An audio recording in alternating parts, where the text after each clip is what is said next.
je ne suis pas optimiste.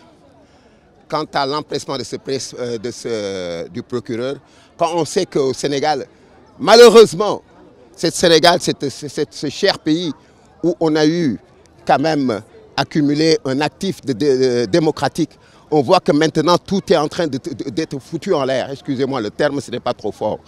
Par un régime qui est là et avec un pouvoir judiciaire carrément inféodé à ce pouvoir.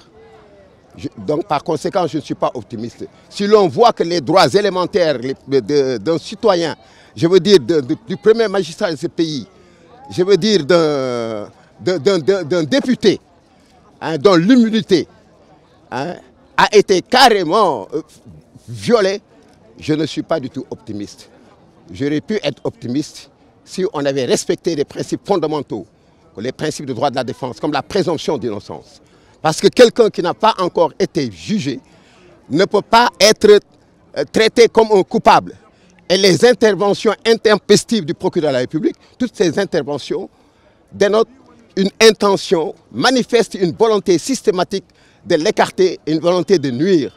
Et ça se comprend. Parce qu'il a un mentor qui s'appelle Macky Sall, qui veut coûte que coûte l'écarter des prochaines joutes électorales de 2019. C'est ce qui explique ça. Ça s'est passé avec Karim Wade, maintenant c'est au tour de Khalifa Sall. Attendons-nous, nous autres citoyens, si on doit se présenter à être emprisonné.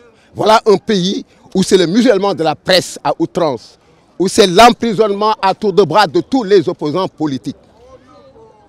On n'a jamais vu ça de l'histoire du pays. Merci.